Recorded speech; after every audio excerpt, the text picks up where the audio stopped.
Welcome to the last and final episode in this Guardians of the Galaxy and X-Men crossover. This video will cover chapters 11 through 13 of the Black Vortex saga. Captain Marvel is now in possession of the Black Vortex, but she is being pursued by Knife, Thane, and the Slaughter Lords. In the frenzy of battle, she crashes into the flying fortress. She is surrounded by duplicates of Mr. Knife, and as she struggles to avoid being shot, she catches a glimpse of herself in the vortex. She is drawn to it, and nearly submits, but she holds herself back. She incapacitates Knife, but Thane appears. Knife commands Thane to take back the vortex, but Captain Marvel tries to convince him that Knife is just using him for his own gain. Ebony Maw appears once again, as Thane's conscience, and tells him to freeze them both in amber and take the vortex for himself. Just as he reaches out to freeze her, Captain Marvel uses the Black Vortex to reflect the amber beam and freeze Knife instead. As he prepares to attack her again, Gara lands, having been drawn to the power of the vortex. She flings Thane into space, and confronts Captain Marvel, who makes a break for it.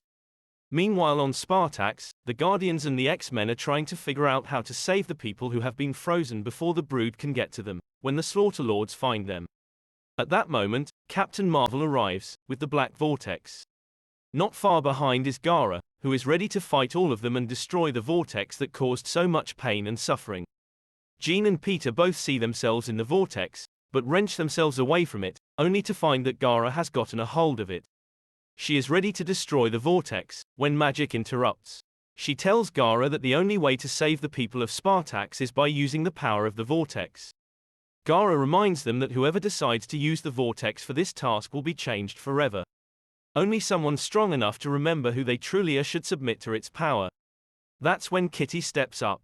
She says that she is the last person who wants this kind of power, and that therefore, she is the only one who can do it. Only those who do not seek power are qualified to hold it. Peter is distraught at her suggestion, and begs her to reconsider. But Kitty knows that she must.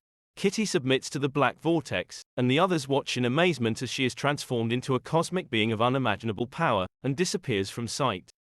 She phases through galaxies and transcends the multiverse, feeling everything that every single version of Kitty Pryde felt. But the others cannot see her anymore. They discover that Ronan the Accuser had escaped the destruction of Hala, and is here for revenge. The Brood break through the amber shells, and are about to lay their eggs in the bodies of the people of Spartax. All seems lost, when suddenly, everything starts to phase. The cosmic Kitty is literally replacing the planet, as she removes the amber, and the Brood from it. She holds the empty shell, and crushes it, and the Brood, out of existence. In the sky above Spartax, Peter sees Kitty's visage. The Slaughter Lords flee in terror, and the Black Vortex stands alone upon a hill. Gara reveals that those who use the vortex may reject its gifts, but the results will be unpredictable.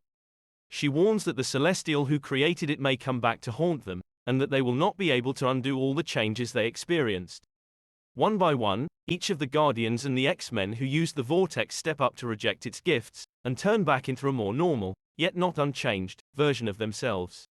Everyone, that is, except Kitty, who plans to use her powers for good. Having found the Black Vortex at last, after 12 billion years, Gara takes it and leaves, alone. As the Guardians and the X-Men celebrate aboard their ship, Peter and Kitty float around outside in the vacuum of space. Kitty worries what being cosmic will do to her, but Peter assures her that he will love her all the same, and they will deal with whatever comes to them. In other parts of the galaxy, the Collector comes upon the frozen body of Knife, and Ronan the Accuser plots to rebuild the Kree Empire and seek vengeance on those who participated in its destruction. Thane comes to terms with Ebony Maw taking over his mind, and the two of them plan to pursue Gara and the Vortex until the end of the universe if they have to. But for now, the Guardians and the X-Men are free, and they can afford to be happy for once. Peter gets down on one knee, best he can in outer space, and asks Kitty to marry him. She says yes, and the others watch as they float together in the vastness of space. And that is how the Black Vortex saga ends. We hope you've enjoyed this summary, and taken a look at the other comic book summaries on our channel. See you again, very soon.